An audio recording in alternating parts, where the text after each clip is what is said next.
নমস্কার বন্ধুরা, মোহনা রান্নাঘরে আজকে দারুণ একটা রেসিপি নিয়ে এসেছি। আজকের রেসিপি হচ্ছে মেলাতে যে কাঠি গজা পাওয়া যায় সেই চিনি দিয়ে কাঠি গজায় আমি আজকে বানানো দেখাবো। তো এখানে আমি 200 গ্রাম মতন ময়দা নিয়ে নিচ্ছি, আর এর মধ্যে অল্প একটু আমি সাদা তেল ময়াম দিয়ে দেবো। এরপর আমি এই ময়দাটাকে খুব শক্ত করে মেখে নেব অল্প অল্প জল দিয়ে। এই ময়দাটা কিন্তু নরম করে মাখলে গজাটা কিন্তু হবে না। দেখো খুব শক্ত করে ময়দাটা মেখে নিয়েছি, আর 10 থেকে 15 মিনিট আমি এটা ঢাকা দিয়ে রেস্টে রেখে দেবো।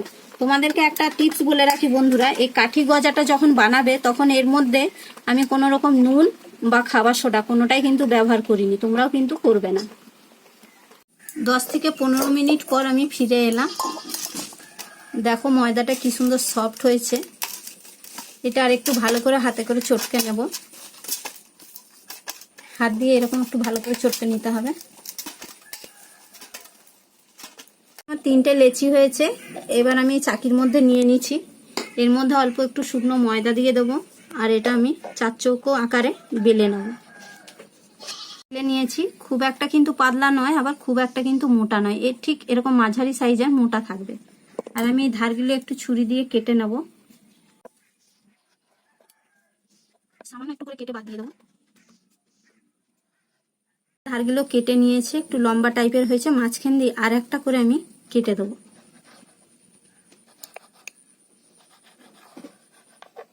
দেখেছো, এইভাবে কেটে নিতে হবে। একটা তুলে রেখে দিলাম থালার মধ্যে। এটা আবার আর একটুখানি আমি হালকা করে বেলে নেবো এরকম ভাবে। এবার তোমরা যতটা সাইজের লম্বা করতে চাইবে সেরকম টাইপের কিন্তু সাইজটা করে নিতে হবে। এবার আমি ছুরিতে করে এরকম সরু সরু করে কেটে নেব। সব দেখো কাঠি গজাগুলো কাটা হয়ে গেছে। এবার আমি চলে যাব গ্যাসের কাছে ভাজার জন্য। গ্যাসের মধ্যে কড়াই বসিয়ে দিয়েছি আর তেল দিয়ে দিয়েছি। তেলটা গরম হয়ে গেছে। এবার আমি এই কাঠি গজাগুলো তেলের মধ্যে অল্প অল্প করে ছাড়বো, একসাথে সব দেবো না।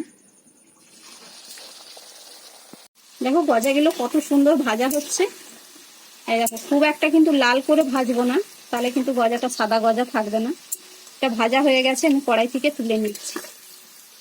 এবার সব গজাগুলো আমি এইভাবে ভেজে তুলে নেব। গ্যাসের মধ্যে কড়াই বসিয়ে দিচ্ছি, আর এখানে আমি চিনির রস করব। তো দেখো এই কাপটার মাপের আমি 1 কাপ মতন জল দিয়ে দিচ্ছি, আর এই কাপের মাপের আমি 2 কাপ মতন চিনি দিয়ে দেবো।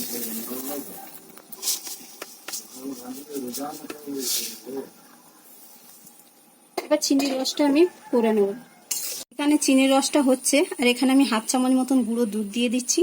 গুঁড়ো দুধ দিচ্ছি চিনির রসের মধ্যে এই কারণে, চিনির মধ্যে একটা নোংরা থাকে। এই গুঁড়ো দুধটা দিলে সেই চিনির নোংরাটা উঠে আসবে, আর গজাটা একদম সাদা হবে। দেখো চিনির রসটা ফুটছে, আর সাইড দিয়ে এই নোংরাগুলো জড়ো হয়ে গেছে। এই যে কালো মতন দেখাচ্ছে, এইগুলো আমি তুলে নেব। চিনির রসটা দেখো হয়ে এসছে। আমি হাত দিয়ে দেখে নিচ্ছি। দেখো চিটচিটে হচ্ছে। এই দেখো, এবার আমি গজাগুলো এর মধ্যে দিয়ে দেবো।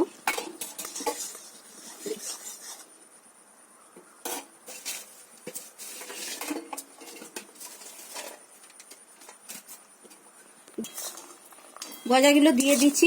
এবার অনবরত আমি নেড়েই যাব। এই চিনিটা সব টেনে নেবে এখানে, আর একদম ঝরঝরে হয়ে যাবে। এটা কিন্তু অনবরত নেড়ে যেতে হবে, তাতে কি এর ভেতরে রসটা পুরো ঢুকে যাবে, আর চিনিটা পুরো টেনে নেবে, দিয়ে একদম ঝরঝরে হয়ে যাবে। এবার এটা টান হয়ে এসছে, আমি গ্যাসটা বন্ধ করে দেবো, আর চলে যাব পাখার নিচে ঘরে। ওখানে এরকম ভাবে আমি নেড়েই যাব। দেখো ঘরে আমি পাখার নিচে নিয়ে এসেছি, আর চিনিটা দেখো কিরকম ভাবে টেনে নিয়েছে গায়ে, আর সাদা হয়ে যাচ্ছে। দেখো এরকম ঝরঝরে একদম শুকনো হয়ে গেছে। এর গায়ে যতটা চিনি টানার ততটাই কিন্তু টেনে নিচ্ছে, বাকি চিনিটা কিন্তু তলায় একদম শুকনো হয়ে পড়ে গেছে। এবার আমি একটা থালায় তুলে নিচ্ছি। এটা কিন্তু এখনো গরম আছে, আর যদি গরম অবস্থায় খাওয়া হয় তাহলে কিন্তু একটু নরম লাগবে, আর এটা ঠান্ডা হয়ে যাওয়ার পর খেলে একদম দোকানের মতন শক্তই থাকবে। তোমাদের যদি কাঠি গজার ভিডিওটা ভালো লাগে তাহলে ভিডিওটাতে একটা লাইক করবে, চ্যানেলটা সাবস্ক্রাইব করবে, আর কমেন্ট করে জানাবে। তোমাদের একটা কমেন্টে আমাকে ভিডিও বানানো উৎসাহ জাগায়। তোমাদেরকে একটা ভেঙে দেখাচ্ছি, দেখো কতটা মুচমুচে আর শক্ত হয়েছে। এই দেখো আওয়াজ হলো দেখলে। একদম পুরোপুরি ঠান্ডা হয়ে গেলে একদম দোকানের মতন লাগবে, যেটা আমরা মেলায় আর কি জিলাপির দোকানে কিনে নিয়ে আসি।